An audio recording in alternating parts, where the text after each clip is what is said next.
السلام عليكم ومرحبا بكم في مطبخ نوال خالي من الغلوتين. اليوم جبت لكم وصفة المشوشة، المعروفة بالمشوشة، بدون غلوتين طبعا. هي في الحقيقة كل منطقة كيف يسموها وكل منطقة كيفاش يخدموها. أنا نحب نخدمها بصراحة بالفارينة، يعني بالطحين. كاين اللي يخدموها بالسميد، أنا تاع السميد تجيني كيف نقولوا تجيني شويه، تجيني شغل شايحه هكذا واحد الزي. نحبها بالفرينه تجي يعني خفيفه وتجي مليحه يعني، وكل وحده وافراد الاسره تاعها واش يحبوا. اذا الوصفه هذه واش نحتاجو، عندنا 3 بيض صغار كيكونوا صغار او 2 كبار، عندنا 2 مغارف، 2 ملاعق سكر، 2 ملاعق حليب، الزيت اختياري، تحبوا اللي يحب يحط الزيت يحط 2 ملاعق زيت، انا نفضل ما نحطش الزيت. وعندنا تقريبا 5 ملاعق فرينة بدون غلوتين، وعندنا نصف باكي خميرة كيميائية، والملح بطبيعة الحال. أنا درت رشة في الفرينة. إذا نبداو على بركة الله، نخلطو مليح. تحبوا ديروها بالباتور ما كاش مشكل. إذا نحط المنكه كيما تحبوا. انا حطيت لافاني. المنكه نتوما واش تحبوا ديروها بلوزاز دو سيترون ولا لوزاز دورانج ثاني يجي ذوق تحفه.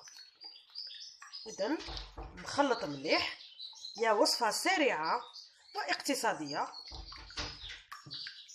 نخلط مليح.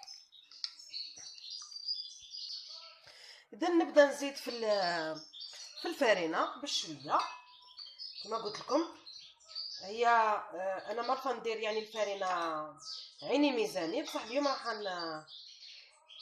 راني حطيت 4، راح نقيسها معاكم. لماذا؟ لانه كل فارينه ونوعيتها. نحطو نصف باكي خميره الحلوى، نخلط يعني القوام هو اللي يقول لي وقتاش نحبس. كي نشوفوا القوام المطلوب ساعات كنحبسوا الفارينه. نبقى نحرك. اذا هنا راني وصلت للقوام المطلوب. اذا خدات لي 6 ملاعق فرينه، لاني استعملت انايا فرينه المدلل الاكسترا.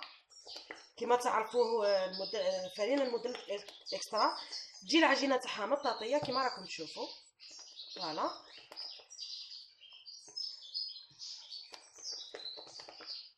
راكم نوريكم. فوالا ها القوام تاعها كيفاش يجي تقريبا كيما العجينه كيما المسكوتشو بهذه الطريقه.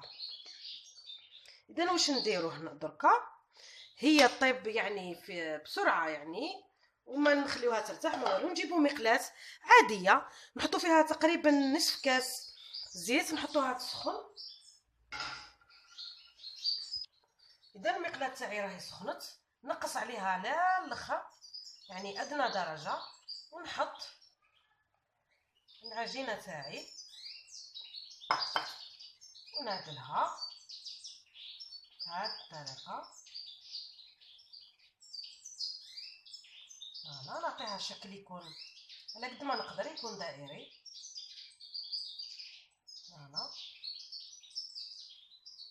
كما راكم تشوفوا.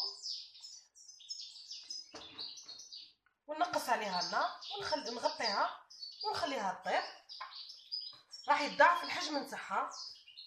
ونقلبها ونشوفوها مع بعض في الاخير. اذا هنا طابت لي من الجهه الاولى وقلبتها للجهه الثانيه. حبيت نقول لكم فقط اذا لاحظتوا باللي يعني هاني قلبتها، اذا لاحظتوا باللي الزيت فيها ناقص تقدروا تزيدوا في هذه المرحله.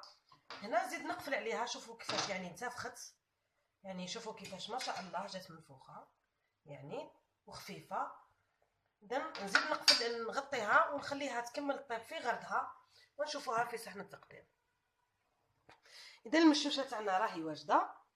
اذا تقريبا خدات لي واحد 15 دقيقه. شوفوا كيفاش تجي خفيفه، يعني تجي ما شاء الله تجي خفيفه. رايحه نقسمها امامكم باش تشوفوا يعني. وقبل ما نحيوها بالمقله ندخلو الموس كيما في المسكوتشو، كي يخرج لنا ناشف معناتها راهي جاهزه. شوفوا كيفاش تجي يعني مازالت سخونه، تجي ما شاء الله. شوف كيف ترجع لبلاصتها يعني. وكل واحد ايضا كيفاش يحب ياكلها. كاين اللي يحب ياكلها بالمربى او المعجون. انا ولادي يحبوا ياكلوها بالعسل.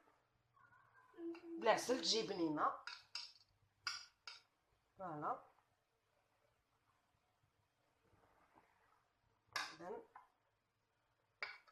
نتمنى تكون اذا كما قلت لكم، نتمنى تكون عجبتكم طريقتي في تحضير بشوشه بدون غلوتين.